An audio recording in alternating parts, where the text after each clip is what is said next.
2. El primero de los tres espíritus. Cuando Scrooge despertó, había tanta oscuridad que al mirar desde la cama apenas podía distinguir la transparente ventana de las opacas paredes del dormitorio. Hallábase haciendo esfuerzos para atravesar la oscuridad con sus ojos de hurón, cuando el reloj de la iglesia vecina dio 4 campanadas que indicaban otros cuantos cuartos. Entonces escuchó para saber la hora. Con gran admiración suya, la pesada campana pasó de 6 campanadas a 7, y de 7 a 8, y así sucesivamente hasta 12, y se detuvo. Las 12. Eran más de las 2 cuando se acostó. El reloj andaba mal. Algún pedazo de hielo debía de haberse introducido en la máquina. Las 12. Tocó el resorte de su reloj de repetición para rectificar aquella hora equivocada. Su rápida pulsación sonó 12 veces y se detuvo. Vaya, dijo Scrooge, no es posible que yo haya dormido un día entero y aún parte de otra noche, a no ser que haya ocurrido algo al sol y que a las 12 de la noche sean las 12 del día. Como la idea era alarmante, se arrojó del lecho y a tientas dirigióse a la ventana. Tuvo necesidad de frotar el vidrio con la manga de la bata para quitar la escarcha y conseguir ver algo, aunque pudo ver muy poco. Todo lo que pudo distinguir fue que aún había espesísima niebla y que hacía un frío exagerado y que no se percibía el ruido de la gente yendo y viniendo en continua agitación, como si la noche, ahuyentando al luciente día, se hubiera posesionado del mundo. Esto fue para él gran alivio, porque si todo era noche, ¿qué valor tenían las palabras? A 3 días vista esta primera de cambio, pagaréis a Ebenezer Scrooge o a su orden, etc., puesto que no había días que contar.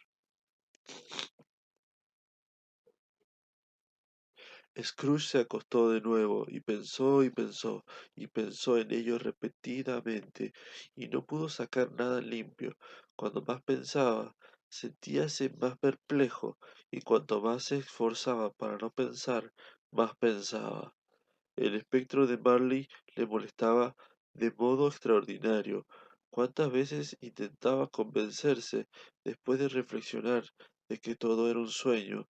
Su imaginación volvía, como un resorte que se deja de oprimir a su primera posición, y le prestaba el mismo problema que resolver. ¿Era un sueño o no? Permaneció Scrooge en este estado hasta que la campana dio 3 cuartos. Entonces recordó, estremeciéndose, que el espectro le había anunciado una visita para cuando la campana diese la 1. Determinó estar despierto hasta que pasara la hora, y considerando que le era más fácil dormir que alcanzar el cielo, quizás era esta la más prudente determinación que podía tomar. Los 15 minutos eran tan largos que más de una vez pensó que se habían adormecido sin darse cuenta, y por ello no había oído el reloj. Por fin resonó en su atento oído. Tin tan y cuarto, dijo Scrooge contando. Tin tan y media, dijo Scrooge.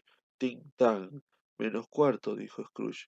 Tin tan la hora señalada, dijo Scrooge triunfalmente y sin novedad.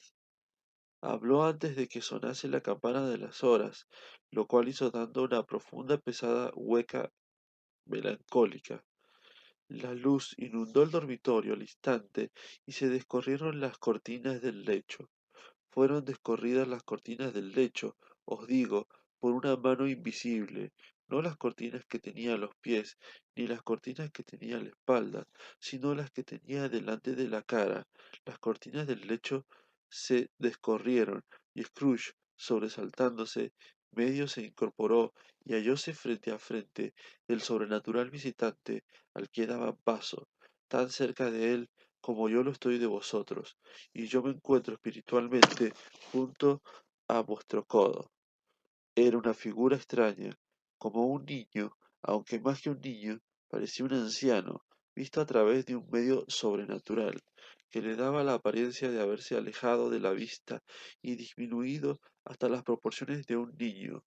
Su cabello, que le colgaba alrededor del cuello por la espalda, era blanco como el de los ancianos, pero la cara no tenía ninguna arruga y la piel era delicadísima. Los brazos eran muy largos y musculosos, y lo mismo las manos, como si fueran extraordinariamente fuertes. Las piernas y los pies, que eran perfectos, los llevaba desnudos, como los miembros superiores. Vestía una túnica del blanco más puro y le ceñía a la cintura una luciente faja de hermoso brillo. Empuñaba una rama fresca de verde acebo y contrastando singularmente con este emblema del invierno, llevaba el vestido salpicado de flores estivales.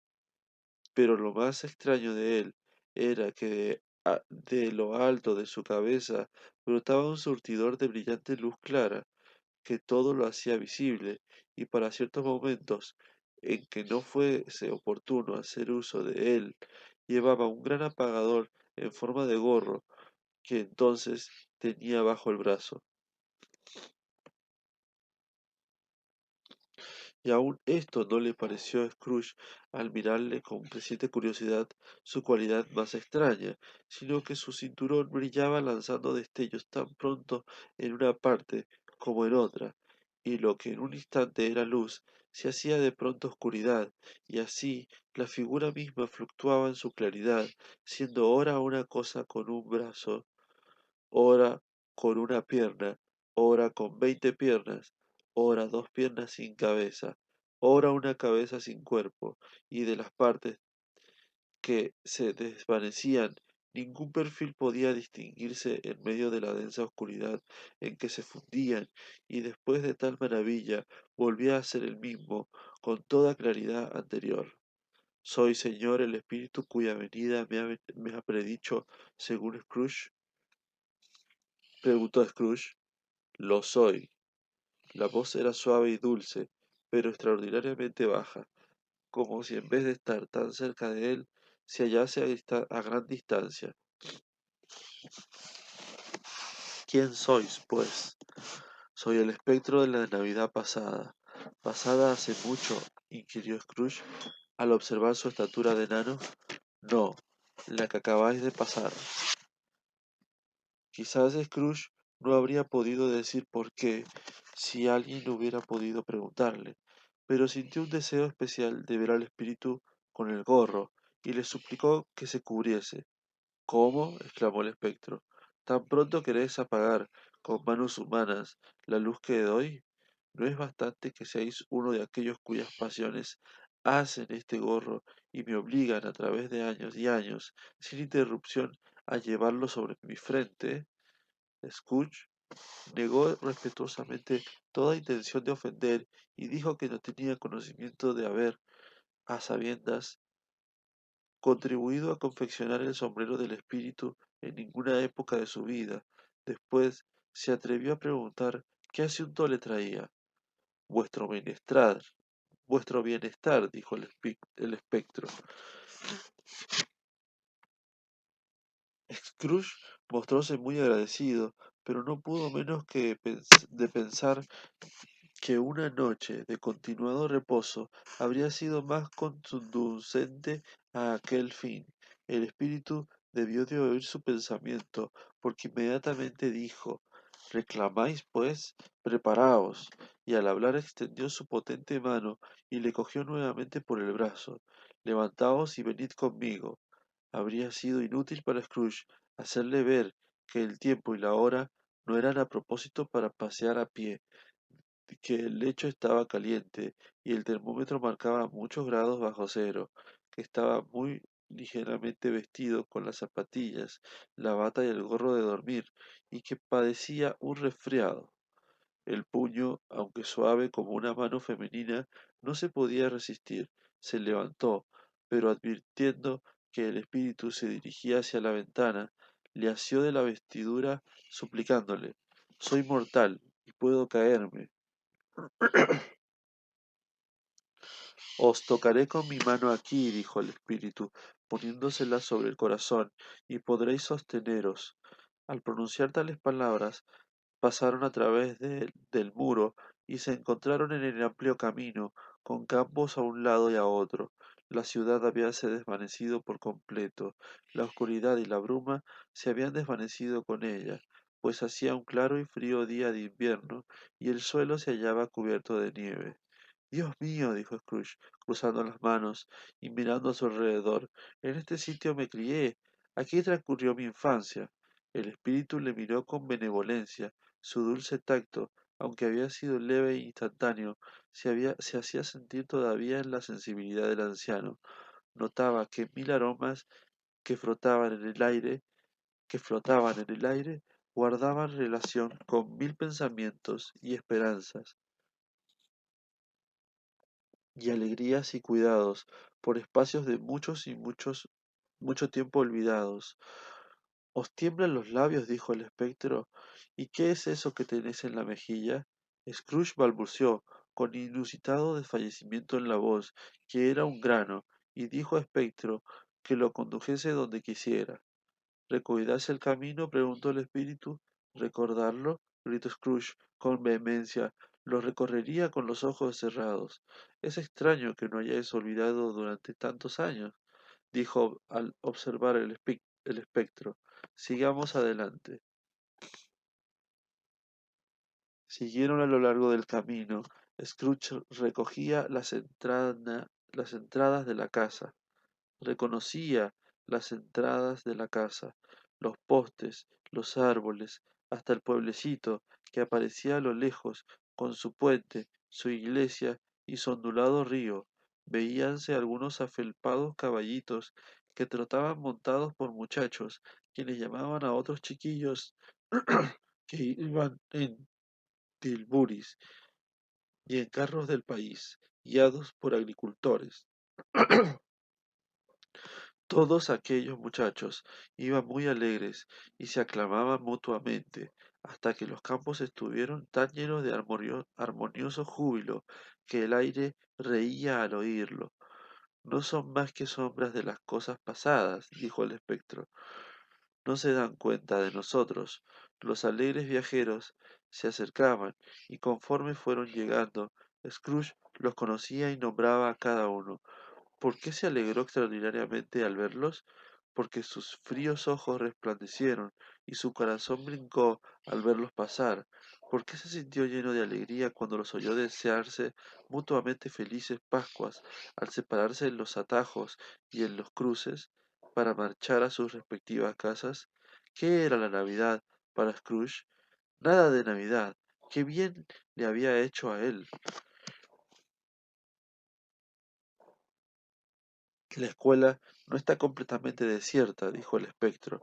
Queda en ella todavía un niño solitario, abandonado por sus amigos.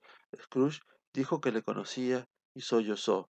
Dejaron el camino real, entrando en una conocida calleja, y pronto llegaron a una casa de toscos ladrillos rojos, con una cupulita coronada por una veleta, y de cuyo tejado colgaba una campana. Era una casa amplia, pero venida a menos, pues las espaciosas dependencias se usaban poco, y sus paredes estaban húmedas y mohosas, sus ventanas rotas y sus puertas podridas. Las gallinas cloqueaban y se pavoneaban en las cuadras y las cocheras, y los cobertizos se hallaban asolados por las hierbas. Ni había en el interior más huella de su antiguo estado, pues al entrar en el sombrío zaguán y al mirar a través de las francas puertas de muchas habitaciones, se las veía pobremente amuebladas, frías y solitarias. Había en el aire un sabor terroso, una heladora desnudez, que hacía pensar que los que habitaban aquel lugar se levantaban antes de romper el día y no tenían que comer. Atravesaron el espectro y Scrooge la sala y dirigiéronse a una puerta de la parte trasera de la casa. Mostrábase abierta ante ellos y descubría una habitación larga, desnuda y melancólica, a cuya desnudez contribuían hileras de bancos y mesas. en una de las cuales se hallaba un niño solitario, leyendo cerca de un poco de lumbre. Scrooge se sentó en un banco y lloró al verse retratado en aquel niño, olvidado, abandonado, como acostumbró a verse en su infancia. Ni un eco latente en la casa, ni un chillido o un rumor de pelea entre los ratones detrás del entrepaño, ni la caída de una gota de agua de la medio deshelada cañería, ni un suspiro entre las ramas sin hojas de un álamo mustio, ni la ociosa oscilación de la puerta de un almacén vacío, ni un chasquido de la lumbre que al caer sobre el corazón de Scrooge con suavizadora influencia diera libre paso a sus lágrimas. El espíritu le tocó en un brazo y señaló hacia su imagen infantil atenta a la lectura. De repente apareció en la ventana, por la parte de afuera, un hombre vestido con traje extranjero, al que se distinguiera con admirable exactitud. Llevaba un hacha en el cinto y conducía del ronzal un asno cargado de leña. Si es Ali Baba, exclamó Scrooge extasiado, es mi querido Ali Baba. Sí, sí, le conozco. Una vez por Navidad, cuando todos abandonaron al solitario niño, él vino por primera vez, exactamente como ahora le vemos. Pobre muchacho. Y Valentín, continuó Scrooge, y su hermano Orson. Ahí van. ¿Y cómo se llama aquel a quien dejaron dormido casi desnudo en la puerta de Damasco? ¿No lo veis? Y el paje del sultán, a quien el genio hace dar vueltas en el aire, ahora está cabeza abajo. Muy bien, dadle lo que merece. Me alegro. ¿Qué necesidad tenía de casarse con la princesa? Verdaderamente habría producido sorpresa a sus amigos de la City oír a Scrooge dedicar toda la solicitud de su naturaleza a aquellos recuerdos, en una voz de lo más extraordinario, entre risas y gritos, y ver su rostro alegre y animado. Allí está el loro, gritó, verde y el cuerpo y la cola amarilla, con una cosa como una lechuga en la parte superior de la cabeza. Ahí está. Pobre Robinson Crusoe, le decía, cuando volvió a su casa después de navegar alrededor de la isla. Pobre Robinson Crusoe. ¿Dónde habéis estado, Robinson Crusoe? El hombre creía soñar, pero no soñaba. Era el loro. Ya lo sabéis. Por ahí va Viernes, corriendo hacia la ensenada, para salvar la vida. ¡Hala, hala! Después, con una rapidez de transición muy extraña en su carácter habitual, dijo lleno de piedad por la imagen de sí mismo, pobre muchacho, y volvió a llorar. Quisiera, murmuró, llevándose las manos al bolsillo y mirando a su alrededor, después de enjugarse los ojos con las mangas, pero es demasiado tarde. ¿De qué se trata? Preguntó el espíritu. De nada, dijo Scrooge, de nada. Había a mi puerta, había a mi puerta, la última noche, un muchacho cantando una canción de Navidad, y me agradaría haberle dado alguna cosa. Eso es todo. El espectro sonrió pensativamente y agitó una mano al mismo tiempo que decía, veamos otra Navidad. A estas palabras, la figura infantil de Scrooge creció y la habitación se hizo algo más oscura y más sucia. Se contrajeron los entrepaños, se agrietaron las ventanas, desprendiéndose del techo fragmentos de yeso y en su lugar aparecieron las vigas desnudas. Pero Scrooge no supo acerca de cómo ocurrió todo esto, más de lo que vosotros sabéis. Solamente supo que todo había ocurrido así, sin violencia, que él se hallaba allí, otra vez solitario, pues todos los demás muchachos habíanse marchado a sus casas para celebrar aquellos alegres días de fiesta. Ahora no estaba leyendo, sino paseando arriba abajo desesperadamente. Scrooge miró al espectro y, moviendo tristemente la cabeza, lanzó una ojeada ansiosa hacia la puerta.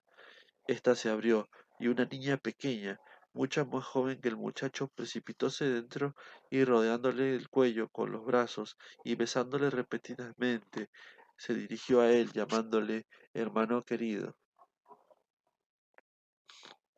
He venido para llevarte a casa, hermano querido, dijo la niña, palmoteando y inclinando la fuerza de reír, hasta llevarte a casa, a casa. A casa. A casa pequeña, replicó el muchacho. Sí, dijo la niña, rebosando de alegría. A casa, para que esté con nosotros siempre, siempre. Papá es mucho más cariñoso que nunca, y nuestra casa se parece al cielo. Me habló tan dulcemente una noche cuando iba a acostarme que no tuve miedo de pedirle una vez más que te permitiría volver a casa.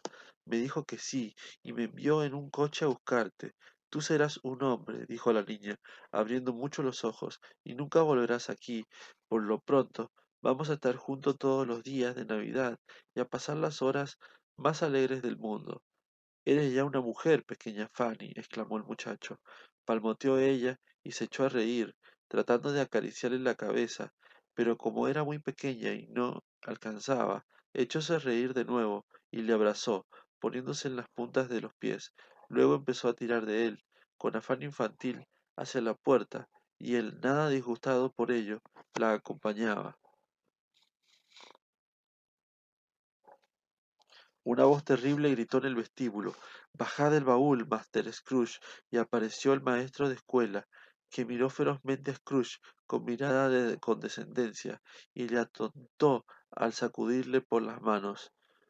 Luego lo llevó a él y a su hermana a una escalofriante habitación que parecía un pozo, donde los mapas colgados de la pared y los globos celestes y terrestres colocados en las ventanas parecían cubiertos de cera a causa del frío. Una vez allí, sacó una garrafa de vino que brillaba extrañamente y un trozo de macizo pastel, y repartió estas golosinas entre los pequeños, al mismo tiempo que enviaba a un flaco criado a ofrecer un vaso de algo al postillón, quien le respondió que se lo agradecía al caballero, pero que si era del mismo barril que había bebido antes, prefería no beberlo. Como el baúl de Master Scrooge estaba ya colocado en la parte más alta del coche, los niños se despidieron amablemente del maestro y, subiendo al coche, atravesaron alegremente el jardín. Las ágiles ruedas despedían la escarcha y la nieve que llenaban las oscuras hojas de las siemprevivas. Siempre fue una criatura delicada, a quien el simple aliento puede marchitar, dijo el espectro, pero tenía un gran corazón. Sí que lo tenía, gritó Scrooge. Tienes razón. No se puede negar, espíritu. Dios me libre. Murió siendo mujer, dijo el espectro, y creo que tuvo hijos. Un niño, replicó Scrooge. Cierto, dijo el espectro. Vuestro sobrino, Scrooge, parecía intranquilo y contestó brevemente. Sí, aunque en aquel momento acababan de dejar la escuela tras sí, hallábanse entonces en las concurridas calles de una ciudad, donde fantásticos transeúntes iban y venían, donde fantásticos carros y coches pasaban por el camino, y donde había todo el movimiento y todo el tumulto de una ciudad verdadera. Se comprendía perfectamente por el aspecto de las tiendas que otra vez era la época de Navidad, pero era de noche y las calles estaban alumbradas. El espectro se detuvo en la puerta del cierto almacén y preguntó a Scrooge si lo conocía. Conocerlo, contestó el aludido. Aquí fui aprendiz. Entraron a la vista de un anciano con una peluca de las usadas en el país de Gales, sentado tras un pupitre tan alto que si el caballero hubiera tenido 2 pulgadas más de estatura, habría tropezado con la cabeza en el techo. Scrooge gritó excitadísimo: «Si es el anciano Fezwiz, bendito sea, es Fezwiz vuelto a la vida». El anciano Fezziwig dejó la pluma y miró el reloj, que marcaba las 7. Se frotó las manos, se ajustó el amplio chaleco, echóse a reír francamente, recorriéndole la risa todo el cuerpo, y dictó con una voz agradable, suave y jovial: «Ebenezer, Dick». La imagen de Scrooge, ya era un hombre joven, entró alegremente acompañada por la de otro aprendiz, Dick Wilkins. No hay duda, dijo Scrooge al espectro. Sí, es él.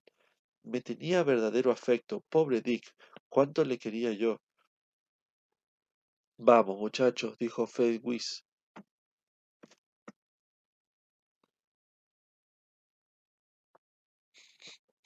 No se trabaja más esta noche. Es Nochebuena.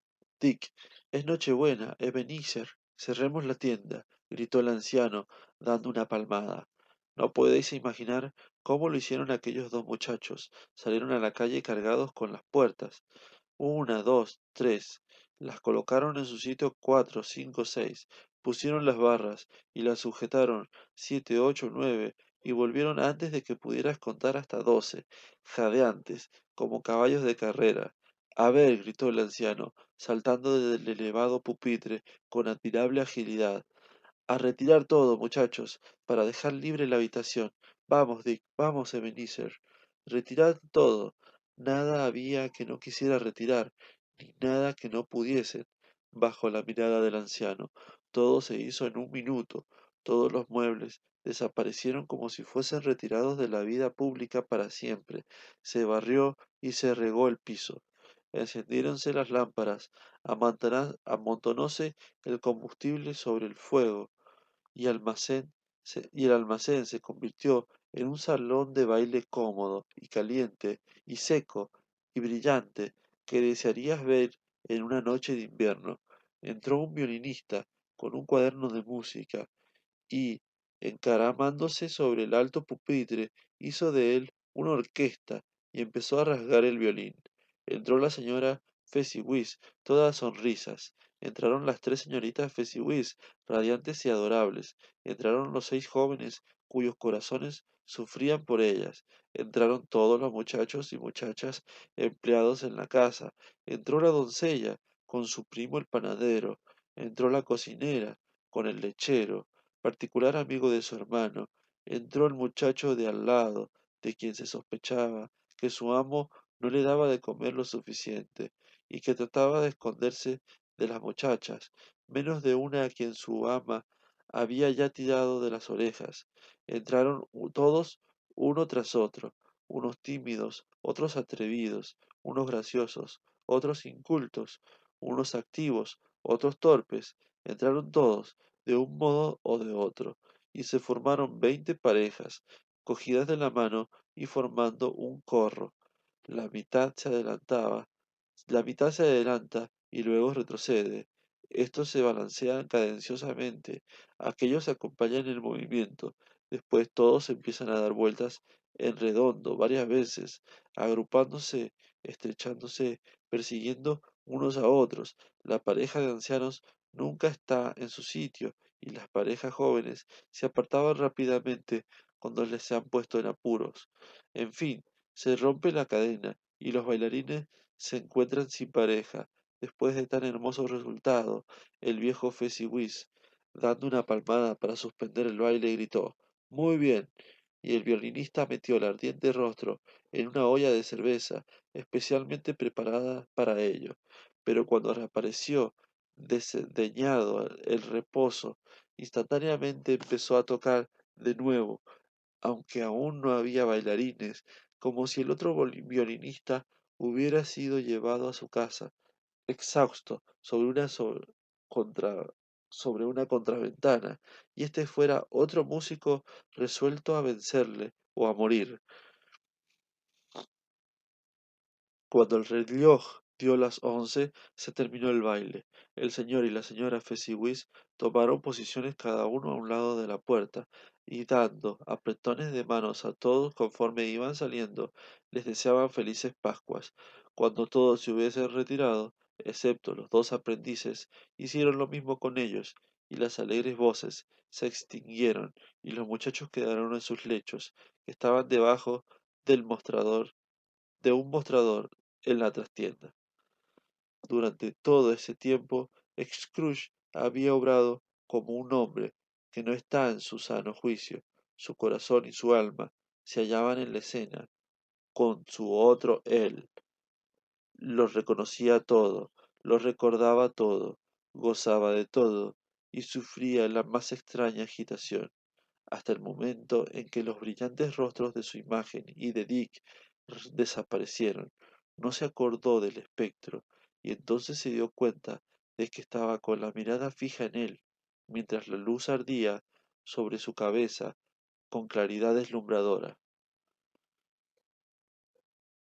No merece la pena, dijo el espectro, que estas simples gentes hagan tantas demostraciones de gratitud. ¿Cómo? Respondió Scrooge. El espíritu le indicó que escuchase a los dos aprendices, cuyos corazones se deshacían en alabanzas de Fezziwig, y cuando lo hubo hecho, dijo: ¿Qué? ¿No es verdad? ¿No ha gastado sino algunas libras de vuestra moneda terrena, 3 o 4 quizás? ¿Es eso tanto como para merecer esa alabanza? No es eso, dijo Scrooge, disgustado por la observación y hablando inconscientemente como su otro él, no como quien era en realidad. No es eso, espíritu, es humano. En su mano está hacernos dichosos e infelices, hacer que nuestra tarea sea leve o abrumadora, que sea un placer o una fatiga. Decís que su poder estriba en palabras y miradas, en cosas tan leves e insignificantes que es imposible contarlas, y que la felicidad que nos proporciona es tan grande como si costase una fortuna. Sintió la mirada del espíritu y se detuvo. ¿Qué os pasa? Preguntó el espectro.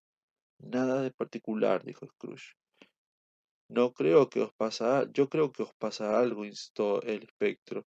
No, dijo Scrooge. No, que me agradaría poder decir algunas palabras a mí, dependiente precisamente ahora, nada más. Su imagen antigua apagó las lámparas al expresar él aquel deseo, y Scrooge y el espectro halláronse de nuevo, uno al lado del otro, al aire libre. Queda muy poco tiempo, hizo observar el espíritu. Apresuraos. Tal exclamación no iba dirigida a Scrooge ni a nadie que estuviera presente, pero produjo un efecto inmediato. De nuevo Scrooge contemplóse a sí mismo. Tenía más edad, estaba en la primavera de la vida. Su cara no tenía las ásperas y rígidas apariencias de los últimos años, pero empezaba a mostrar las señales de la preocupación y de la avaricia. Había en sus ojos una movilidad ardiente, voraz, inquieta, que mostraba la pasión que había arraigado en él y donde haría sombra el árbol que empezaba a crecer. No estaba solo, sino sentado junto a una hermosa joven vestida de luto, cuyos ojos hallábanse llenos de lágrimas, que lanzaban destellos a la luz y que lanzaba el espectro de la Navidad pasada. Poco importa, decía ella dulcemente, para vos muy poco. Me ha desplazado otro ídolo, pero si al venir puede alegraros, pero si al venir puede alegraros y consolaros, como yo había procurado hacerlo, no tengo motivo de disgusto. ¿Qué ídolo os ha desplazado? Preguntó él. Un ídolo de oro. He aquí la justicia del mundo, dijo Scrooge. No hay nada en él tan abrumador como la pobreza, y nada se juzga en él con tanta severidad como la persecución de la riqueza. Tenéis demasiado temor a la opinión del público, contestó ella con dulzura. Todas vuestras demás esperanzas se han confundido con la esperanza de poneros a cubierto de tu sórdido reproche. Yo he visto desaparecer vuestras más nobles aspiraciones, una por una, hasta que la pasión principal, la ganancia, os ha absorbido por completo. ¿No es cierto? ¿Y qué? Replicó él. Supongamos que me hubiese hecho tan prudente como todo eso, y que, para vos, yo he cambiado. Ella meneó la cabeza. He cambiado. Nuestro compromiso es antiguo. Lo contrajimos, lo contrajimos cuando ambos éramos pobres y nos sentíamos contentos de serlo, hasta que consiguiéramos aumentar nuestros bienes terrenales por medio de nuestro paciente trabajo. Habéis cambiado. Cuando tal cosa ocurrió, eras otro hombre. Yo era un muchacho, dijo él con impaciencia. Vuestra propia conciencia os dice que no Vuestra propia conciencia os dice que no erais lo que sois, replicó ella. Yo sí, lo que prometía la felicidad cuando éramos uno en el corazón. Es todo tristeza ahora, que somos dos. No diré cuántas veces y cuán ardientemente he pensado en ello. Es suficiente que haya pensado en ello y que pueda devolveros la libertad. ¿He buscado yo alguna vez esa libertad? Con palabras no, nunca. ¿Pues con qué? Con vuestra naturaleza cambiada, con vuestro espíritu transformado, con la diferente atmósfera en que vivís, con vuestras nuevas esperanzas, con todo lo que hizo mi amor de algún valor a vuestros ojos. Si nada de eso hubiera existido entre nosotros, dijo la muchacha, mirándole suavemente pero con firmeza, decidme, ¿serías capaz ahora de solicitarme y de conquistarme? Ah, no, a pesar suyo, él pareció ceder a la justicia de tal suposición, pero haciendo un esfuerzo dijo, no es ese vuestro pensamiento. Me causaría júbilo pensar de otro modo si pudiera, contestó ella. Dios lo sabe. Para convencerme de una verdad como esa, yo sé cuán fuerte e irresistible tiene que ser. Pero si fueras libre hoy, mañana, al otro día, ¿puedo creer que elegirías una muchacha pobre? Vos, que en íntima confianza con ella, solo considerarías la ganancia, o que eligiéndola, si por un momento erais lo bastante falso para con vuestros principios al hacerlo así, no sé demasiado de vuestro pesar y vuestro arrepentimiento serían la indudable consecuencia. Lo sé, y os dejo en libertad, como todo el corazón, pues en otro tiempo os amé, aunque el amor os tenía allá desaparecido. Intentó él hablar, pero ella, volviéndole la cara, continuó. Tal vez la experiencia de lo pasado me hace suponerlo. Esto os produzca aflicción. Dentro de poco, muy poco tiempo, ahuyentaré todo recuerdo de ello, alegremente, como se ahuyenta el recuerdo de un sueño desagradable, del cual surge felizmente la alegría de lo que se encuentra al despertar. Ojalá seáis feliz en la vida que habéis elegido. Y se marchó. Espíritu, dijo Scrooge, no me mostréis más cosas. Llévame a casa. ¿Por qué gozáis torturándome? Una sombra más, exclamó el espectro. No más, dijo Scrooge, no más, no quiero verla, no me mostréis más cosas. Pero el inexorable espectro le sujetó por los brazos y le obligó a presenciar lo que iba a ocurrir inmediatamente. Se hallaban en otra escena y en otro lugar, no muy amplio ni muy hermoso, pero lleno de comodidad. Cerca de la lumbre propia del invierno estaba sentada una hermosa muchacha, tan parecida a la anterior, que Scrooge creyó que era la misma, hasta que vio que era una hermosa matrona, sentada enfrente de su propia hija. El ruido en la habitación era verdaderamente tumultuoso, pues había allí tantos muchachos que Scrooge, en su estado de agitación mental, no pudo contarlos, y a diferencia del grupo celebrando en el poema, en vez de ser 40 niños silenciosos, como si solo hubiera uno, cada uno de ellos hacía tanto ruido como 40. Las consecuencias eran de lo más ruidosos que se puede imaginar, pero nadie se preocupaba en ello. De ello, al contrario, la madre y la hija reían de muy buena gana y se divertían muchísimo con ello, y esta última, empezando pronto a mezclarse en los juegos, fue hecha prisionera por los pequeños bandidos del modo más despiadado, que no habría dado yo por ser uno de ellos, aunque yo nunca habría sido tan grosero, de ninguna manera.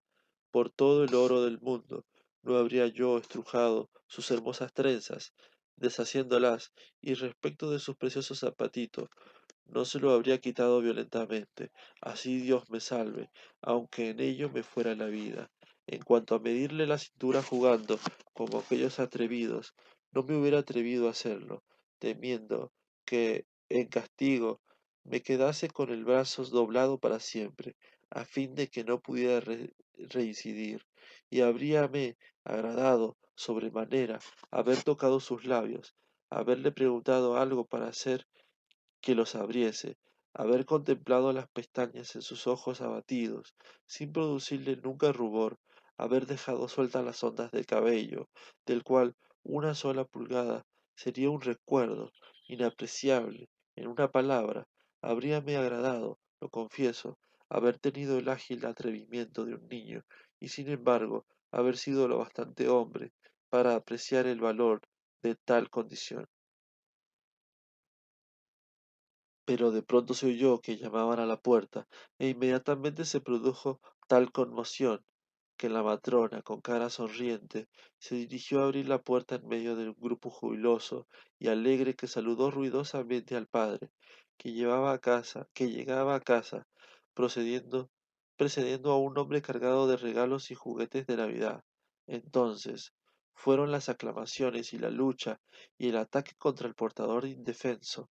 El asalto sirviéndose de las sillas a modo de escalas para registrarle los bolsillos, despojarle de los paquetes envueltos en papel de estraza, agarras agarrársele a la corbata, colgársele del cuello, darle golpes en la espalda y puntapiés en las piernas, con irrefrenable entusiasmo, las exclamaciones de admiración y delicia con que era recibido el descubrimiento de cada envoltorio, el terrible anuncio de que el más pequeño había sido sorprendido metiéndose en la boca una sartén de muñeca y era más que probable que se había tragado un pavo de juguete pegado en una peana de madera.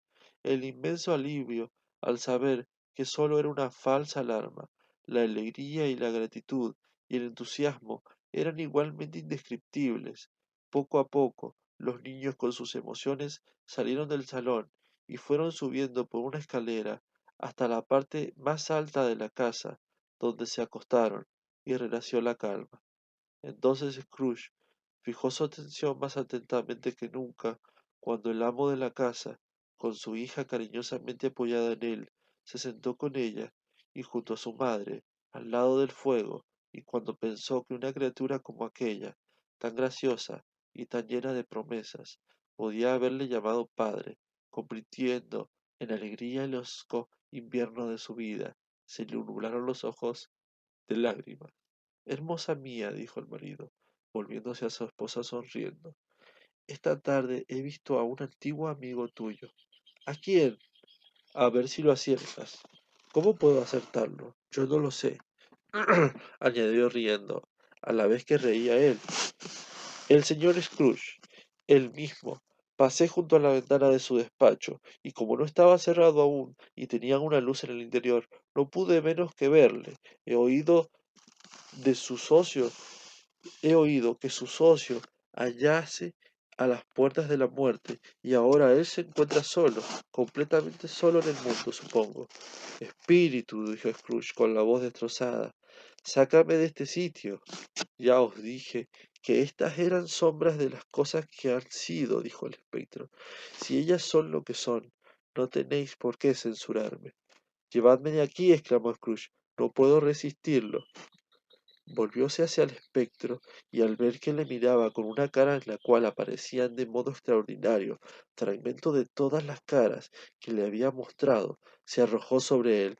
Dejadme, restituidme a mi casa, no me atormentéis más.